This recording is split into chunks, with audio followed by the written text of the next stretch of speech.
Hi, I'm Ed Gonzalez with Tactical 21. I'm here with Sifu Alan Baker and Tony Noser. We had a question about, or a concern about the active shooter situations that are happening around the country. So we're just going to give you our perspective and how can a civilian or a normal day person can prepare themselves for a situation like that. So what do you think, Alan? Well, I mean, for me, training right away. You should be doing some type of training, obviously, to study that type of situation and what to do, understand the mindset a little more of what you're dealing with. That sort of predatorial mind. It's on a different level. They generally are not planning on making out of it. They just want to rack up as many numbers as possible. So it's a lot different than what you're going to run into anywhere else. Mm-hmm. Yeah, to me, when I think of active shooter situations, three things come to mind. Number one is how can I identify the threat before it evolves into a attack or an action. The second one is how would I respond to that situation? What are the skills that I will probably need the most? Medical will be one of them, and the other one will be how to move about in a building in a CQB environment, not meaning that I'm assaulting or I'm clearing a room, but I am moving about in a building and knowing how to enter a office space or a exit or a room that I don't know what's on the other side of that door. Those kind of skills will be very important. And the situational awareness. Where are my exits? Where am I located within the building? A lot of times in these active shooter situations, because of the hallways and the structure of the building, the sound of shots being fired can trick people. A lot of times the victims have ran into gunfire thinking that they're running away from the gunfire. So being able to recognize that and understand that type of environment will definitely help your ability to survive an incident like that. Medical is very important. And we have had active shooter situations here in our area, and a lot of people just didn't know how to help each other, how to administer medical help to someone that was injured, and the people ended up dying and things like that. The response times vary. I think that law enforcement today has improved those times, but they still have to assemble. These teams have to assemble, and it takes some time for them to come in and for somebody to come in through that door and help you. So it comes down to you, what you know, and how you can help other people in that type of scenario. Yeah, so Ed, you mentioned something about timing, and I love the way Seafood frames this. As far as timing goes, there's ahead of time, on time, or behind time. And you always want to try to be ahead of time, but your training should be such that it addresses all of those three timing scenarios. Another thing is awareness.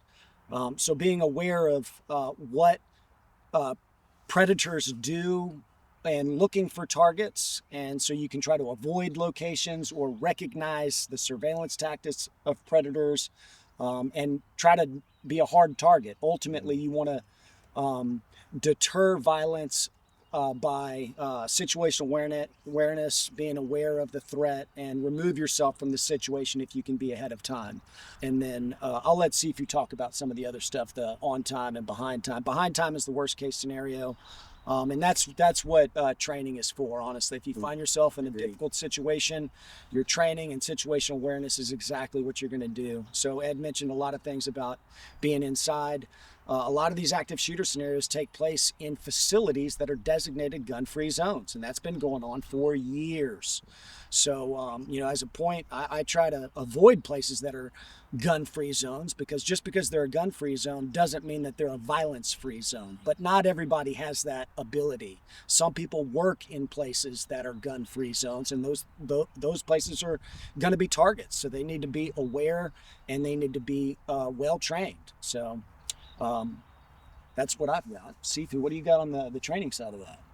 Well, as far as in my world, the defensive tactics, combatives area, I would say, understanding urban weaponry and just the general concept of how to use weaponry across the board, whether it be a blunt instrument, an edged instrument, and to understand that pretty much everything around you is a weapon. Yes. Even the environment. Yep. You know, the wall you're standing next to, the desk you're standing next to.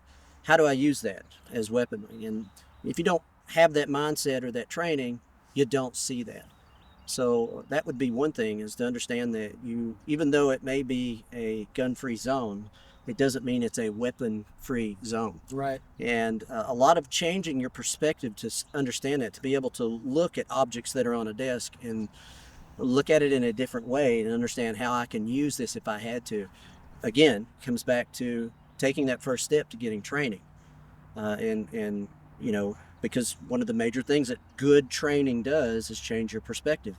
We're talking about this with Coach Ed earlier. Is a good instructor not only delivers technique, he will change the way you think. A good one will, and that's one of the reasons to make the effort to find a good one, is because they will influence that perspective. And a lot of times the way you think will save your ass. I mean, you know, I've seen that multiple times, just because you're thinking on a different level, and obviously you take different actions and you see the situation differently, and which is going to influence how you come out of it. So a lot of times people will ask, you know, why do you need a gun? Or specifically, why do you need like an AR-15? And my question generally to that question is, why do you not need it? Mm-hmm. Yeah. And that's pretty much it. Yeah. Yeah. I mean, can we prepare ourselves for every single threat that is out there? No, but we can try. We can improve, right? Every day, a little bit at a time, right? Baby steps. But self-analyzing our lifestyles, what we do every day, where do we work? Like Sifu said, things in your environment can be weapons that can be used to protect yourself. You know, if I'm not allowed to bring my gun or carry my gun in my office, well, perhaps I can put a potter in there, right? Practice my little potter at lunchtime. Well, that is a weapon, right? That I can use to neutralize a threat if I have to. You know, if I need to break through a window or something like that, those kind of things. So we have to change that mindset, like Sifu and Tony has said, where we just prepare. It's not about being paranoid. It's about being prepared. And it's not about being worried either. I think if you're untrained, you walk around with a lot of fear and a lot of, or maybe just ambivalence, or just totally unaware of the threats. Mm-hmm. Unfortunately, we live in a society that is extremely divisive, and I think the better trained you are, both mentally and physically, the less worried you have to be about what's out there, because you're aware of it and you can stay ahead of time. Mm-hmm. Being ahead of time is a huge confidence boost. Yeah. You know, you talk about the question of why do I need a gun?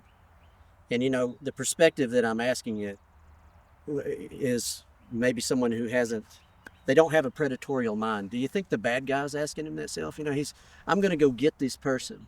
I wonder if I need a gun. No, he's going to take whatever instrument makes the fight easiest for him. What's the quickest way to turn you off and take what you have? Mm-hmm.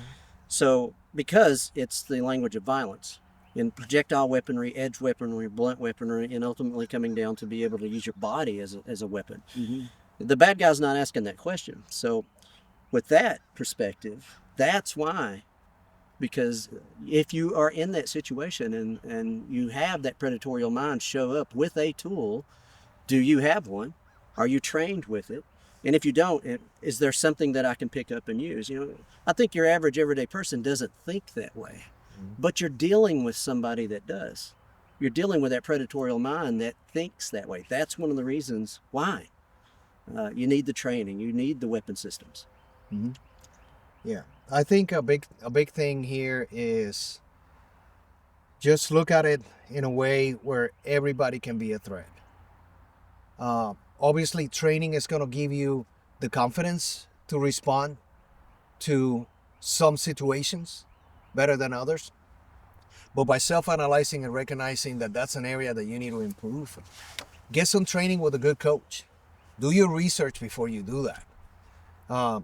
You know, and if that doesn't work, it's not working for you, find somebody else that can help you, right? The mindset is big, and just stay out there safe Be aware of your surroundings and protect what matters to you most, which it should be your family and yourself. You know, make a stronger community, become an asset. Are you saying I need to be kind and respectful, but have a plan to kill everything? Oh, we know better about you. I know that shit of that Georgia Southern man, gentleman shit is fake as shit. Wait a minute, wait a minute. You have a plan to kill everybody in the room? Everybody on the range? Oh, when I come in here, I was like looking for bears and shit. It's like, I know how to skin that fucker. I'm looking for my exit. Second Tony showed up, I'm like, how am I going to run? But I can hide behind him. Oh, no, you can't. I'm way That's too like small. the deadliest guy out here. I'm too way too small. I can make myself smaller. Yeah. Little target like that. I just wear camouflage, then nobody can see me. Yeah, strip down naked and shit. Run. Put on my keyboard warrior costume. I'm gonna hide in the bush. I'm taking my pants off. Nobody will look that way. Dye your hair blue. Oh, what's our next one?